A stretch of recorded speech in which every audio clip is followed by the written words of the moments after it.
Welcome to our channel IPO terminal. आज की video में हम फ्रैक्टर एनालिटिक्स के आईपीओ के बारे में बात करने वाले हैं, जिसका आईपीओ ओपन हो चुका है एंड ओपन हुए हुए एक दिन हो चुका है और हमारे पास अब 2 दिन का वक्त और है इस आईपीओ पे डिसीजन बनाने का एंड इस आईपीओ को अप्लाई करने का। तो इस आईपीओ की सारी डिटेल्स हम इस वीडियो में जानेंगे एंड इस सारे डिटेल्स के लिए हम चित्तौड़गढ़ की वेबसाइट को यूज करने वाले हैं। मेरे हिसाब से ये काफी ट्रस्टेड सोर्स है किसी भी आईपीओ रिलेटेड डेटा को जानने के लिए। तो अगर आप में से किसी को भी ये डेटा वेरीफाई करना है या चेक करना है तो चित्तौड़गढ़ की साइट पे जाके इसे वेरीफाई कर सकते हैं। तो शुरू करते हैं आज की वीडियो। इस वीडियो में हम जो भी बताएंगे वो एजुकेशनल पर्पसेस के लिए है और इसमें से कुछ भी एक फाइनेंशियल एडवाइस नहीं है। तो यहाँ पे कोई भी बाय सेल रिकमेंडेशन आपको नहीं मिल रहा है। इस वीडियो के थ्रू आपको जो भी नॉलेज मिलेगी उसको यूज करिए, यूटिलाइज करिए एंड देन एक आइडिया बनाइए कि क्या आपको इसमें अप्लाई करना चाहिए, नहीं करना चाहिए अपने खुद के रिसर्च से। तो शुरू करते हैं आज का आईपीओ। तो फ्रैक्टल इंडिया की एक एआई कंपनी है जो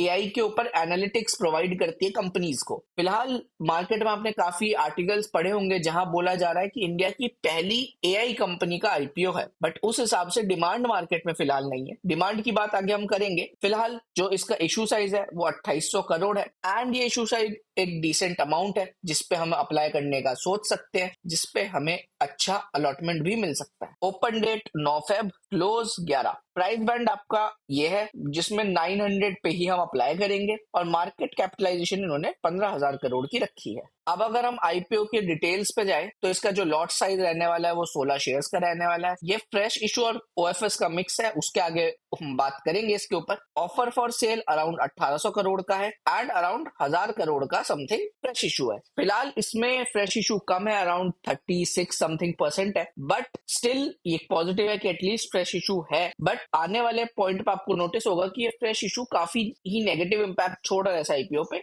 जिसके बारे में भी हम आगे बात करेंगे। तो आईपीओ का जो शेयर्स का अलॉटमेंट है वो इस हिसाब से है। रिटेल को 1 लॉट 15,000 और मैक्स 2 लाख के नीचे की एप्लीकेशन 13 लॉट पे। एसएचएनआई, बिग एचएनआई पे भी आप अप्लाई कर सकते हैं डिपेंडिंग जो भी अमाउंट यहाँ लिखे हैं और जो भी लॉट्स यहाँ लिखे हैं। इन सारे ही कोटा में कोई भी लॉक इन पीरियड नहीं रहता, तो आप अप्लाई कर सकते हैं और उसी दिन बेच सकते हैं। सबसे ज्यादा अलॉटमेंट के जो चांसेस होते हैं, फर्स्ट चांस यूजुअली आपका रहता है रिटेल में, सेकंड चांस आपका रहता है बिग एचएनआई में एंड सबसे लीस्ट चांस जो आपको मिलेगा वो रहेगा आपका स्मॉल एचएनआई में। तो अगर आपको लगाना है तो रिटेल में लगाइए और अगर आपके पास काफी फंड है और आप उतना रिस्क लेने को तैयार है तो बिग एचएनआई में लगाइए एंड देन आपका लास्ट चॉइस होना चाहिए स्मॉल एचएनआई। ये सिर्फ इस आईपीओ के लिए नहीं है, ये सारे ही आईपीओ के लिए अलॉटमेंट के चांसेस ऐसे ही रहते हैं और अलॉटमेंट के चांसेस अब लास्ट डे पे वेरीफाई भी कर सकते हैं कि क्या चल रहे हैं, क्या डेटा है। अब सारी बात ठीक है, अब हम बात करेंगे कंपनी के फाइनेंशियल्स के बारे में। तो फाइनेंशियल्स ये रहे कंपनी के। तो फाइनेंशियल्स अगर आप देखें, एसेट्स में ग्रोथ है बट बहुत ही एक मिनिमम सी ग्रोथ है, कोई मेजर ग्रोथ हमें देखने को नहीं मिल रही। तो एसेट्स काफी इन लाइन ही रहे हैं पिछले 3-4 साल में। टोटल इनकम जो इनकी रही है वो भी पहले 2000 करोड़, फिर 2200 करोड़, फिर 2800 करोड़ एंड अभी 1600 करोड़। अब अगर प्रॉफिट आफ्टर टैक्स देखे पैट, तो पैट इनका पहले रहा था 200 करोड़ जो एक अच्छा मार्जिन हो जाता है। देन इन्होंने 2024 में किया लॉस एंड देन 2025 में बैक प्रॉफिट और उसके बाद फिर से प्रॉफिट। इस लॉस की वजह से ही रिटेल को अराउंड 10% का कोटा मिलने वाला है। अगर कोई भी कंपनी लॉस मेकिंग होती है तो उसे अराउंड 10% का ही कोटा रिटेल को दे सकती है। तो इस वजह से हमारा जो रिटेल का कोटा है वो 10%। तो अगर आप नेटवर्थ देखें उसमें भी स्टेडी ग्रोथ है बट कुछ बहुत ही हाइपर ग्रोथ नहीं है जैसा मार्केट में एआई कंपनीज देख रही है। रिजर्व्स में भी ठीक ठाक ग्रोथ है और बोरोइंग्स भी ठीक ठाक है और रिजर्व्स टू बोरोइंग का जो रेशियो है वो भी अच्छा है एंड इन्होंने बोरोइंग 2023 के हिसाब से रिड्यूस भी करी है बट उसके बाद वापस इंक्रीज हुई है, बट स्टिल 23 के लेवल से नीचे है। तो फाइनेंशियल्स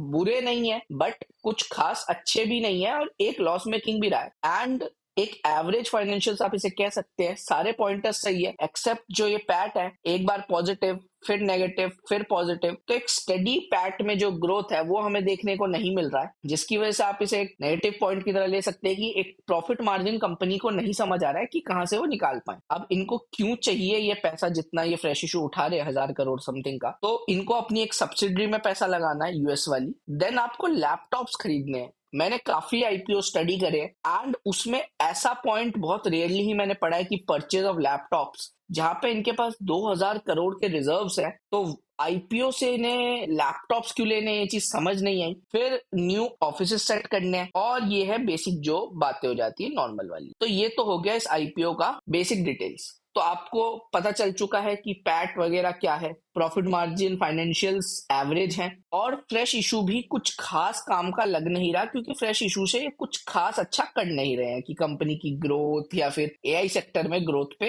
कोई इंपैक्ट आएगा। तो इस वजह से ये भी एक नेगेटिव पार्ट बन जाता है। तो अब इस बात पे बात करते हैं कि कंपनी करती क्या है। जिन लोगों को फाइनेंशियल्स वगैरह पे ज्यादा इंपॉर्टेंस थी वो यहाँ तक वीडियो देख सकते हैं और अपना डिसीजन बना सकते हैं। अब अगर किसी को कंपनी के फंडामेंटल जानने हैं, तो ये कंपनी ये करती है, ये बाकी कंपनी से अपना डेटा लेती है, जो कंज्यूमर सेंट्रिक कंपनीज होती है, जोमैटो, स्विगी, और इनको एक पैटर्न प्रोवाइड करती है या इनको सॉल्यूशन और स्ट्रेटजीज प्रोवाइड करती है बेस्ड ऑन एआई, उनके डेटा पर एक कंक्लूजन बना के। तो ये इस कंपनी का इन शॉर्ट काम है। तो काम के हिसाब से इंडिया में काम बहुत अच्छा लग रहा है, बट स्टिल फाइनेंशियल्स में जो ग्रोथ है वो इतनी अच्छी देखने को नहीं मिल रही है, ना पैट ग्रो हो रहा है, एंड जो टोटल इनकम की ग्रोथ है वो भी ज्यादा कुछ माइंड बॉगलिंग नहीं है, ये देखते हुए कि जो एआई का इकोसिस्टम है बहुत ही ज्यादा बूम कर रहा है। अब कुछ की फाइनेंशियल्स के बारे में बात करेंगे। जो इनका पैट मार्जिन है वो 4.5% का है, और एक एआई कंपनी के हिसाब से पैट मार्जिन थोड़ा सा मुझे कम लगा। एबिटा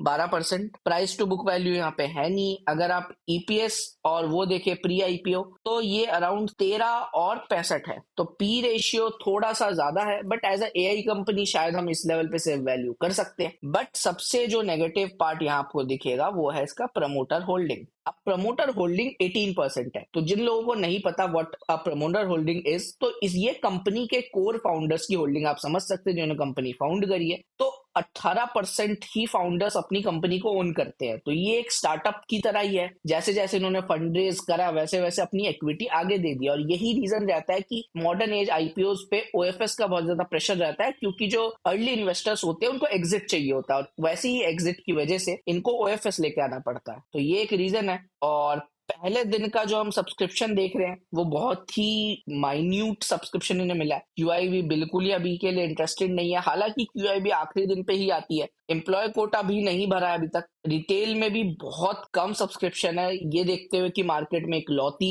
आईपीओ फिलहाल खुली हुई है। देन अगर आप ये सब भी देखें तो पूरा खाली ही है। तो इस पॉइंट पे अगर हम देखें तो मार्केट का इंटरेस्ट भी आईपीओ पे कम है, एंड काफी कम ही लोग हैं जो शायद इस आईपीओ में ज्यादा इंटरेस्ट रख रहे हैं। तो अब बात करते हैं इस कंपनी के पॉजिटिव्स और नेगेटिव्स के बारे में। तो अगर पॉजिटिव्स की हम बात करें तो ये एक एआई बेस्ड कंपनी है, जिसका हम मान सकते हैं कि आने वाले टाइम पे ग्रोथ अच्छी रहेगी। बट नेगेटिव्स क्या है? एक सस्टेन्ड ग्रोथ नहीं है, एंड इसकी जो जीएमपी है वो भी कंटिन्यूअसली फॉल कर रही है। स्टार्टिंग में जब मैंने देखा था जीएमपी अराउंड 16% थी, वहां से जीएमपी अभी 2% के अराउंड आ चुकी है। तो जीएमपी होता है ग्रे मार्केट प्रीमियम। वैसे ये चीज रिलायबल नहीं होती, बट आप स्टिल एक आइडिया के लिए से देख सकते हैं कि जीएमपी इसकी बहुत ज्यादा ही ड्रॉप हो चुकी है। तो इतनी ड्रॉपिंग जीएमपी के साथ मैं पर्सनली इसमें इन्वेस्ट नहीं करूंगा। बट आप इस डेटा के साथ जो भी अपना कंक्लूजन बनाते हैं और जो भी आपको लगता है इस आईपीओ से रिलेटेड, उसको कमेंट सेक्शन में लिखिए। हम आपके कमेंट्स को पढ़ेंगे, एंड हमको भी एक पर्सपेक्टिव मिलेगा इस आईपीओ को देखने का। अगर आपको लगता है कि नहीं, जो एआई और एआई बूम है वो इन सारे फाइनेंशियल